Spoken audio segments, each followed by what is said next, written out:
Back ناظرین، ہم گفتگو کریں شاہد خاقان عباسی صاحب سے اور اب ہم ان سے بات کریں گے سیاست کے حوالے سے.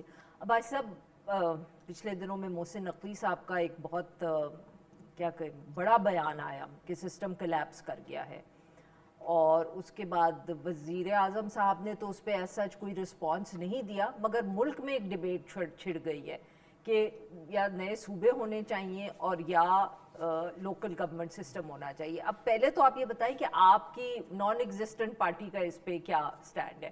نان ایگزسٹنٹ میں سر اس لیے نہیں کہہ رہی کیونکہ مجھے کوئی شک ہے، بٹ بیکاز اب الیکشن کمیشن نے کہہ دیا نا، تو I also have to be careful کہ الیکشن کمیشن یہ نہ نہیں سر، میں بالکل بھی نہیں، میں نہیں چاہتی کہ الیکشن کمیشن بھی مجھے کوئی نوٹس چھوٹس بھجوا دے. ایک تو الیکشن کمیشن نے اتنا ظلم کیا، اوپر آپ نمک چھڑک رہی ہیں. نہیں سر، میں نمک تو چپس کے اوپر چھڑکا ہوا ہے. یہ آپ کی مہربانی ہے، نیا سسٹم ہے. دیکھیں، یہ بات ہماری جماعت اور میں 2024 سے بھی پہلے سے ہی بات کر رہے ہیں. جب سے ہماری جماعت بنی ہم یہی بات کر رہے ہیں کہ ملک کا نظام ختم ہو گیا، اور ہم نے اپنی جماعت کا موٹو جو سلوگن بھی یہی رکھا تھا کہ بدلیں گے نظام. کہ نظام ختم ہو گیا. اب محسن نقوی صاحب نے کہہ دیا تو بڑی اچھی بات ہے، اب ان کی بات آپ مان لیں. نہیں سر، بٹ آپ جب اگر یہ بات کریں گے تو پھر لوگ آپ کو یہ بھی تو کہیں گے نا کہ آپ اسٹیبلشمنٹ کی زبان بول رہے ہیں. اسٹیبلشمنٹ تو ہمیں تو ڈی لسٹ کر دیا ہے.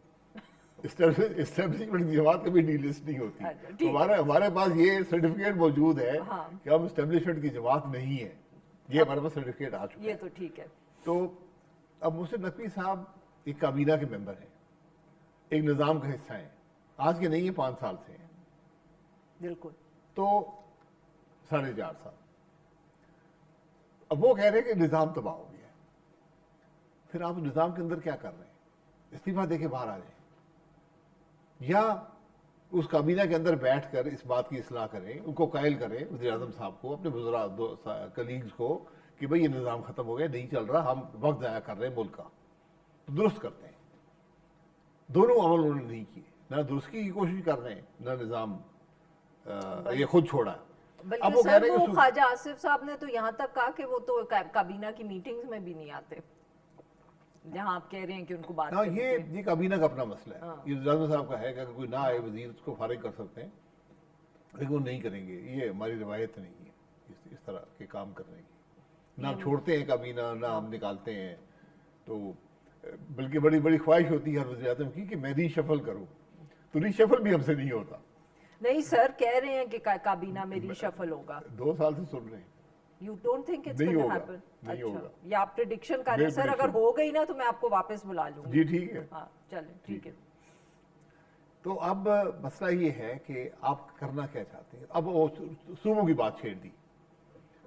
کیا صوبے ہی پاکستان کے مسائل کا حل ہیں؟ مجھے یہ نقوی صاحب کوئی اور یہ بات بتا دے کہ بھئی پاکستان میں صرف ہم صوبے بنا دیتے ہیں، پاکستان بالکل ٹھیک ہو جائے گا. سر میں نے تو یہاں تک لوگوں کو کہتے سنا ہے کہ وہ خرچے بھی کم ہو جائیں گے نئے صوبے بننے سے. یہ اس میں کوئی حقیقت نہیں ہے. خرچے آپ کے کم ہو جائیں گے. یہ آپ نے جو مختلف لیئرز آف گورنمنٹ بنائی ہوئی ہیں سب ختم ہو جائیں گی. لوکل گورنمنٹ کے نظام کی ضرورت بھی نہیں ہوگی، مقامی سطح پہ آپ کو گورننس ملے گی. تو یو تھنک کہ خرچے کم ہوں گے؟ جی خرچے سر، بٹ مجھے تو لگتا ہے کہ جب آپ نئے صوبے بنا دیں گے تو پھر آپ کو ہر صوبے کے لیے ایک چیف منسٹر چاہیے ہوگا، چیف منسٹر کا دفتر چاہیے ہوگا، پھر ساتھ میں آپ کو اس صوبے کی ایک اسمبلی چاہیے ہوگی. دیکھیں نا، اگر پنجاب فار ایگزامپل، پنجاب کے آپ 2 یا 3 صوبے بناتے ہیں تو پھر جو لاہور کی پنجاب اسمبلی ہے وہ تو صرف ایک صوبے کے لیے ہوگی، تو آپ کو 2 اور اسمبلیاں چاہیے ہوں گی، 2 چیف منسٹرز چاہیے ہوں گے، 3 سیکریٹریٹ چاہیے ہوں گے. یہ کیسے لاجک ہو سکتی ہے کہ خرچے کم ہوں گے؟ دیکھیں، جو وہ صوبے ہوں گے اس میں جو شان و شوکت ہوگی وہ نہیں ہوگی جو پنجاب یا سندھ یا ان کی ہے. یہ کیسے ہو سکتا ہے؟ نہیں ہو سکتی نا، وہ چھوٹے ہوں گے. یہ تو آپ ازیوم کر رہے ہیں نا کہ وہ شان و شوکت بڑے صوبے اپنے اخراجات میں رہنا ہوگا نا. آج تو آپ دوسروں کے پیسے لے کر شان و شوکت سے گزار رہے ہیں اپنا وقت لاہور میں. نہیں تو سر آپ یہ دیکھ لیں کہ پچھلے 3 سال میں جو لودھرا میں پیسے خرچ ہوئے ہیں فی کس 10 گنا زیادہ 29 گنا زیادہ لاہور میں خرچ ہوئے. تو وہ شان و شوکت وہ نہیں رہے گی. جب چھوٹے صوبے ہوں گے لوگ پوچھیں گے بھائی تم یہ کیا کر رہے ہو، تم جہاز کیوں خرید رہے ہو. وہاں پہ لوگ پوچھیں گے. یا تو آپ پوچھ نہیں سکتے، اتنے بڑے صوبے ہیں. تو چھوٹے صوبے میں سر کیسے پوچھ لیں گے؟ چھوٹے صوبے میں